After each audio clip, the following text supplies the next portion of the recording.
think that the prosecution on the Alec Baldwin case really messed up, and here's why. Like, obviously, Alec Baldwin, the actor, should not be held accountable. If there was anybody else in that position, obviously, no, that doesn't make any sense. I definitely think the prosecution made a mistake in saying that, like, it's an actor's job to check the firearms before, acting or whatever. Like, no, that's not, like, that doesn't make any sense. But Alec Baldwin, the actor, as the penny-pinching, corner-cutting producer, definitely should be held accountable. A fair bit of warning, I may be slightly biased. I knew Helena Hutchins. I worked with her a handful of days. Here's a call sheet. We weren't friends. We weren't on a first-name basis. We were coworkers. I shouldn't have to worry about my coworkers dying doing their jobs. As a producer, Alec Baldwin oversaw who was hired and what corners to cut for budgetary reasons. I think that Hannah Gutierrez-Reed definitely should be held accountable, and I'm glad that she is. But let me highlight some of the grievances that crew members had leading up to all of this, right? So we had multiple accidental discharges before the incident. We had 2 instances where a stunt person fired off what he was told was a cold gun, meaning there's nothing in it. And then we also had a prop master shoot herself in the foot with a blank. And, blanks obviously can shoot some projectiles if the end of the gun isn't plugged. Crew members reportedly complained about poor gun safety, lack of safety meetings, and inadequate gun inspections. Those concerns were ignored, with production rushing to continue to film. Some crew members claimed that they were not provided with the firearm safety protocols along with their call sheets like they're supposed to be, and those protocols were not strictly followed on set anyways. And someone's going to say, well, if I feel unsafe at my job, I'm just not going to do that task, or I'm just going to walk off. And some of the crew members did walk off about 6 hours before the shooting. And I'm also not going to knock anybody in our industry for taking work. Like, everybody who works in film knows that this is a very sporadic industry and that, your next paycheck is unknown. So you take whatever work you can get. Oh, you should work in a different industry then. Shut up. Crew members were required to work long hours and then drive long distances to their accommodations, right? I think it was like 50 miles. It was like an hour-long drive.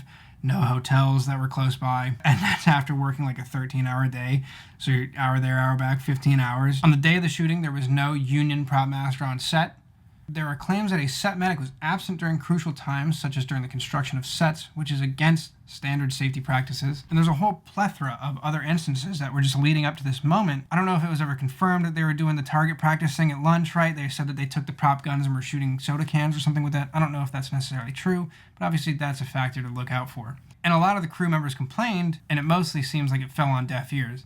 And so now who is to blame for this? So now let's talk about other workplace examples where bosses were held accountable for their decisions leading to fatalities. Zona Roofing LLC and the owner pled guilty to willfully violating OSHA standards by failing to provide fall protection and training to employees, leading to the death of the employee who fell from a roof. The Shelley Company, a jury awarded $39 million in damages after the company was found negligent in failing to follow safety plans, resulting in the death of a construction worker. ALJ Home Improvement pled guilty to willfully violating OSHA regulations, which led to the death of an employee who fell from the roof without proper fall protection. Harco Construction, the owner, was found guilty of manslaughter, criminally negligent homicide, and reckless endangerment after an employee's death due to unsafe work conditions. Film Allman LLC's director pled guilty to involuntary manslaughter after a worksite fatality.